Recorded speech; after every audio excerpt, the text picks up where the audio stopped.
સર્વને સીતારામ. સતગુરુ ને શરણે નમે માગો પ્રેમ પ્રસાદ. દયા કરે મોહ દે દયા ગુરુ હરે રસ અમૃત સમાન.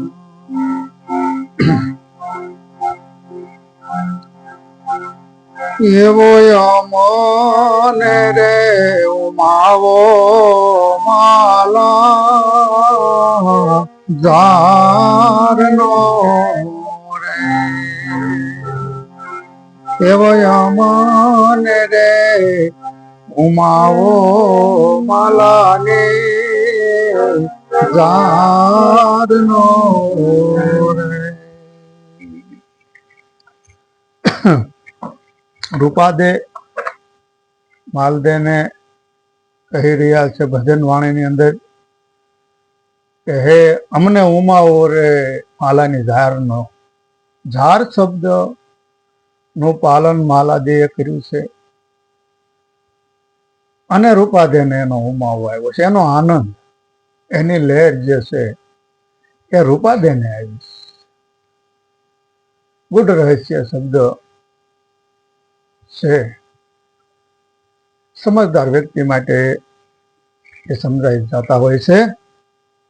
તો જે ઝાર શબ્દ નું પાલન માલાદેએ કર્યું અને રૂપાદેને ઉમાવો આવ્યો, સર્વ સંતોનો મત છે. તો જેટલું બને એટલું આપણા જીવનની અંદર પાલન થાય અને જીવનને પાલન જરૂરી છે. ભક્તિ માર્ગની અંદર પણ પાલન વધારે પૂરતું જરૂરી છે. જેટલું પાલન થાય એટલું. સંસારમાં રહી ઈશ્વર ભજન કરવું છે તો ઝાર શબ્દને સમજવું પડશે. ઝાર શબ્દ એટલે બ્રહ્મચાર્યનું પાલન. કારણ બાબા રામદેવજીએ પણ હરજી ભાટીને કીધું છે કે ભક્તિ કરો તો હરજી અગમભેદ જાણો. અને હું કહું એ વચનું હાલો, એટલે હું કહું એ પ્રમાણે તમે હાલો. જે પ્રમાણે હું તમને કહું એ પ્રમાણે હાલો. ધર્મ છે જૂનો હરજી, આ ધર્મ છે ને એ જૂનો છે હરજી. નિજાર પંથ છે આદિ, આદિ અનાદિનો ધર્મ છે, નિજાર પંથ છે. હે હરજી, આ પંથ આદિ અનાદિનો છે, આગળથી હાલ્યો આવે છે અને હું તમને કહું ને એ પ્રમાણે તમે હાલો. જો આવા ક્રિયા કર્મ કરીશું તો ધર્મ જઈશું હારી. તો રામદેવ પીર મહારાજે એમાં સોફવેટ પણ કરી છે કે જતી પુરુષને કામ ન વ્યાપે, સતી નારી પર પુરુષને ત્યાગે, અને જતી અને સતી વિના પાસવાનો જામો ન જાવે.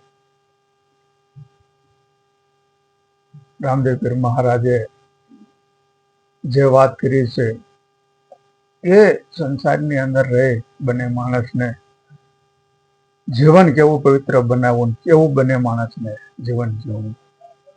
બને માણસ વિશે કોઈ પણ એને ના નથી પાડી, પણ બહુ સમજવા જેવા રહે.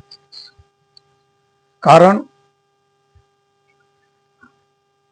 કે વ્યક્તિ જ્ઞાન માર્ગમાં, ભક્તિ માર્ગમાં હાલતો હોય છે, જીવન સારું જીવતો હોય છે, તો વિચાર કરીએ, આપણા જગત તરફ નજર કરીએ તો.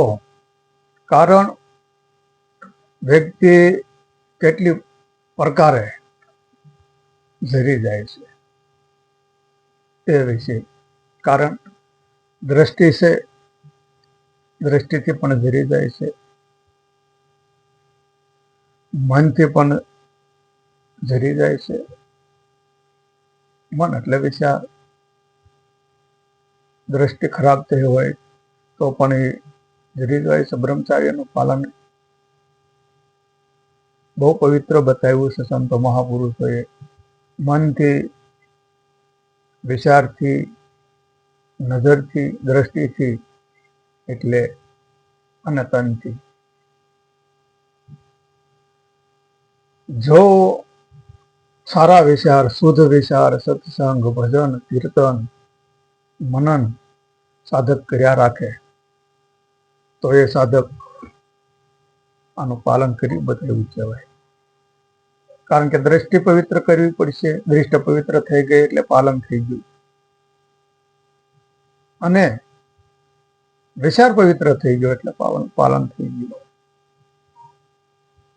રામાયણ ની અંદર લખ્યું છે, રામચંદ્ર ભગવાન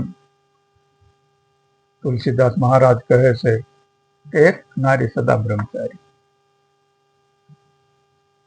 જે સંતોએ મહાપુરુષો જે ઇતિહાસની અંદર કઈ મંતવ્ય મૂક્યા છે, જે મત પ્રમાણે સંસારમાં રહી સાધક જીવન જીવી જાય તો જીવન જીવવાની મજા છે, આનંદ છે, અને ઈશ્વર ભજન પ્રેમ ભાવથી થઈ જાય છે. કારણ દૃષ્ટિ પવિત્ર, વિચાર પવિત્ર તો જીવન પવિત્ર.